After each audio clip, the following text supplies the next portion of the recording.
Hey everyone, welcome back to Story Hive. Don't forget to hit that subscribe button and ring the bell so you never miss an update. Let's jump into today's story. My husband let me open our marriage, then disappeared after I did, leaving me with nothing. My name is Emma, and the love of my life is Oliver. We've been friends for nearly 7 years and in love for over 4. Oliver is my dream partner, kind attractive and financially stable with a good income from his job.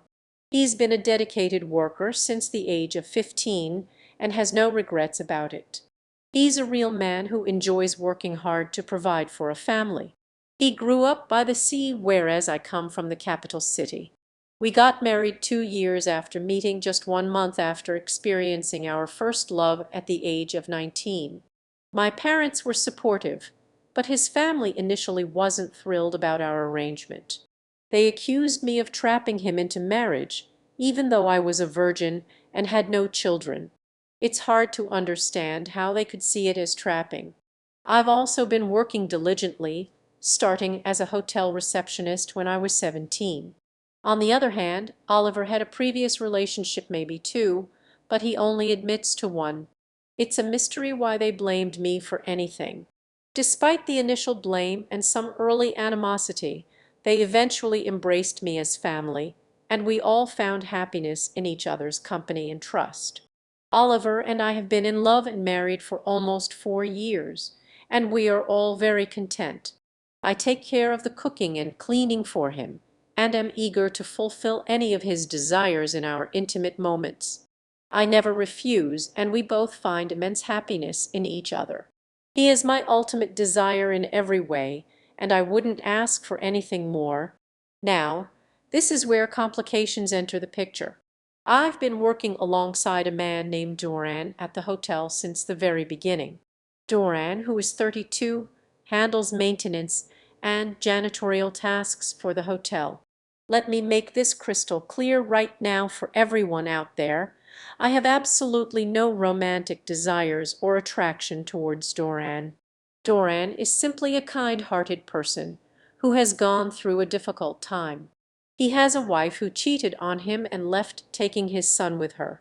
Through a paternity blood test, it was revealed that the son is not biologically his, exposing the affair and implicating another man as the father. Doran, who is not just my friend, but also beloved by all our colleagues at the hotel, was in deep despair after this heart-wrenching episode. He didn't want to go on with life and even took days off work, something he had never done in his 13 years at the hotel. I was extremely concerned about my friend and co-worker.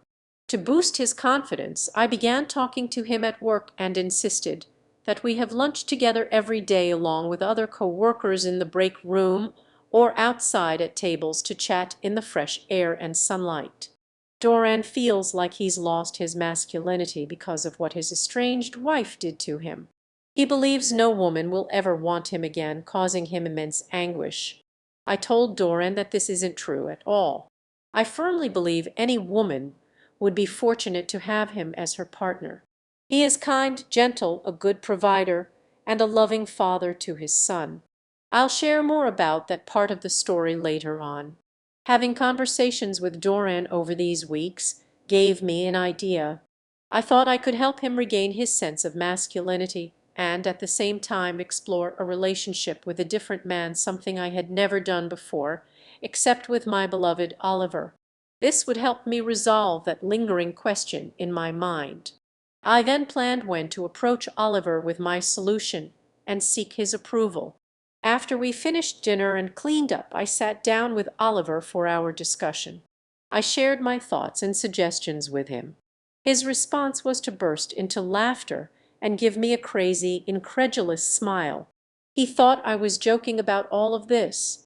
I assured him that I was not joking and explained why I believed this could be an ideal solution for both Doran and me. I emphasized that he had nothing to worry about concerning Doran because I had no desire or attraction for him. Oliver became quite upset and stormed away, slamming the bedroom door. However, he didn't lock the door, and I knew what he wanted. To show my love and commitment, I removed all my clothing and entered the bedroom. He can never resist me, just as I can never resist him, even after 4 long years. I gave him everything he loves, and we fell asleep together in love and happiness, just as we always are. I waited a day before bringing up my suggestion to Oliver again.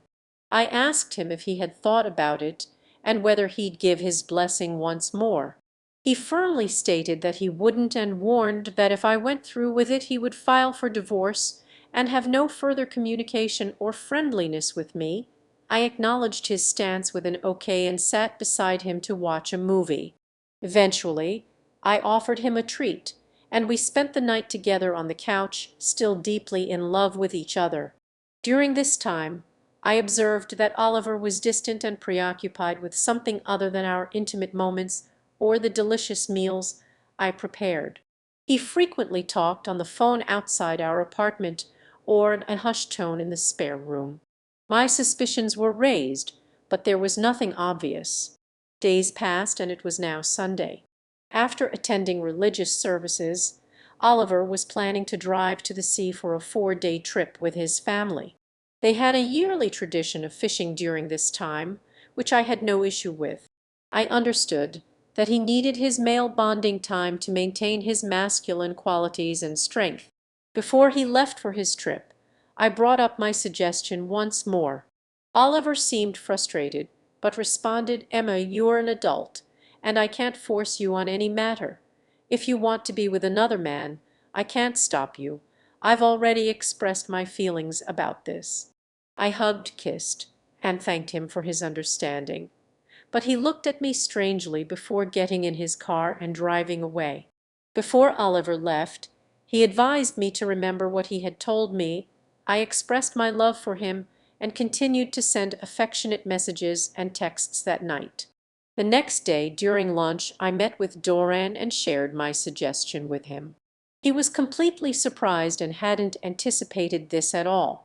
He initially declined, stating that he couldn't engage in a relationship with a married woman. I explained that my husband didn't agree but allowed it, and this was what I wanted. Doran pondered my suggestion throughout Monday night, unable to sleep. When we met on Tuesday, he agreed to it on the condition that both my husband and I were comfortable with it, emphasizing that there would be no emotional involvement, only the physical act. I assured him that I had no desire for him whatsoever. He was a nice man, but not someone I found attractive in any way. So, on Tuesday night, I went to Doran's place. It was a cozy little home, and we had the encounter using protection.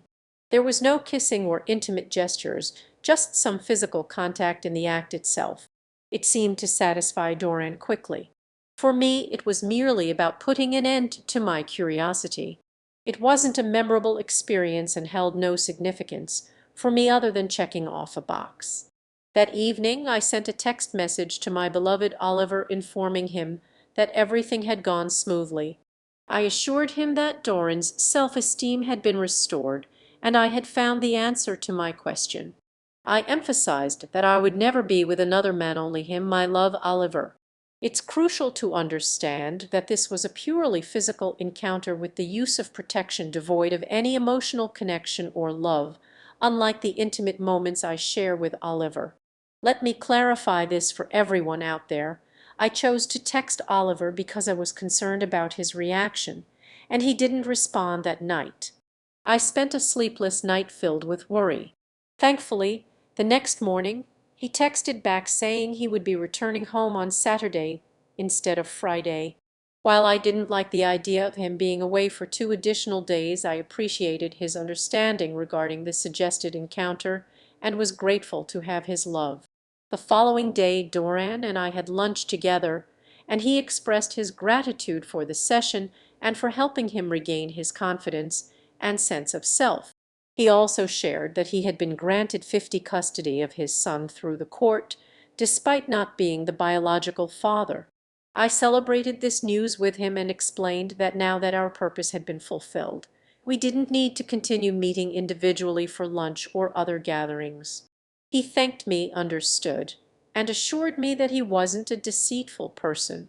During this time, I continued to send loving texts and intimate photos of myself to my dear Oliver.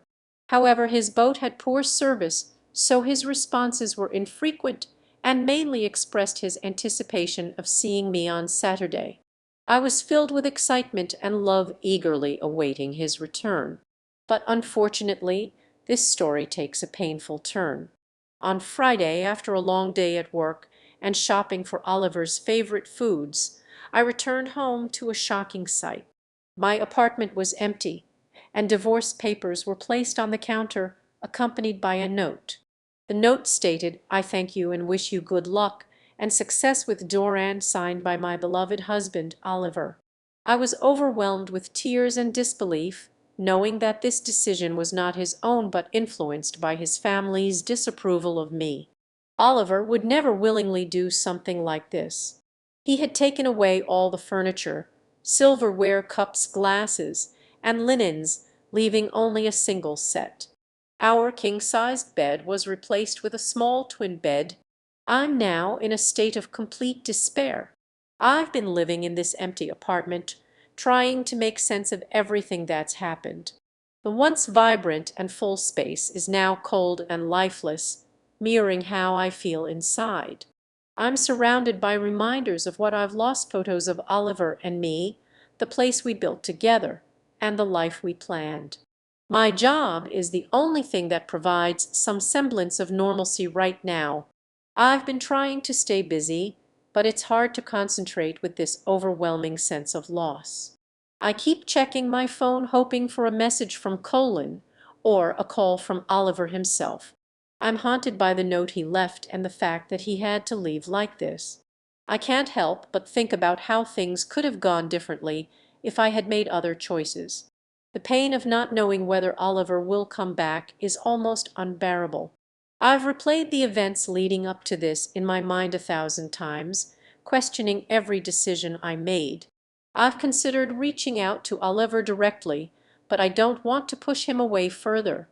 I'm hoping that Colin's intervention might help bridge the gap and offer us a chance to talk things through.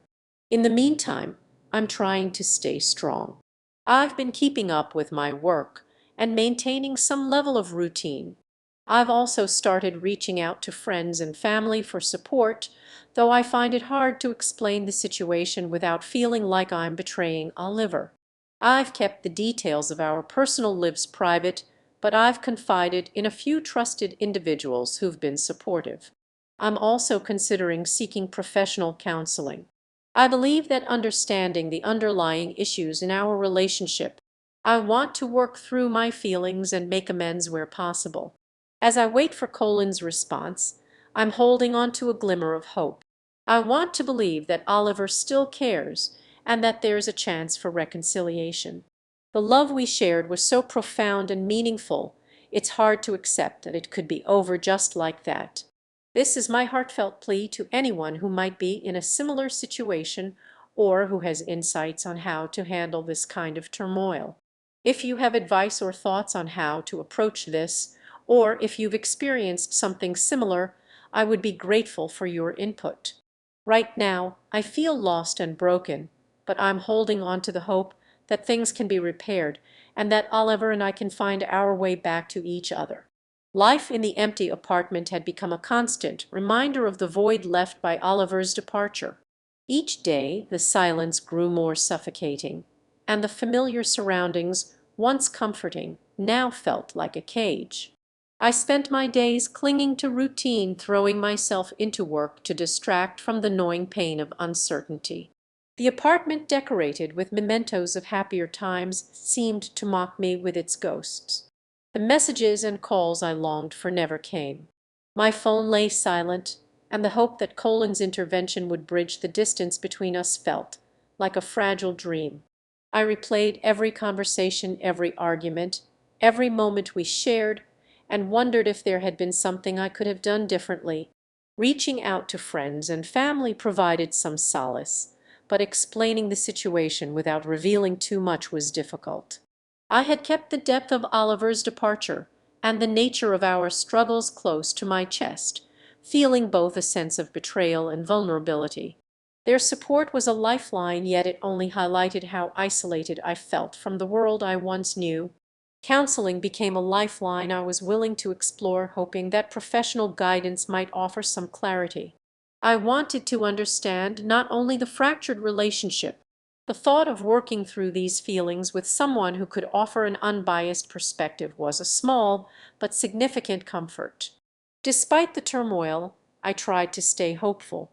The love Oliver and I shared had been deep and real, and I struggled to believe it could be over forever. The hope that Colin's actions might somehow mend what was broken kept me going. I kept waiting, trying to hold on to the glimmer of reconciliation and the possibility that one day we might find our way back to each other. Thanks for tuning in to today's Reddit story. If you enjoyed it, please give this video a thumbs up and share it with your friends.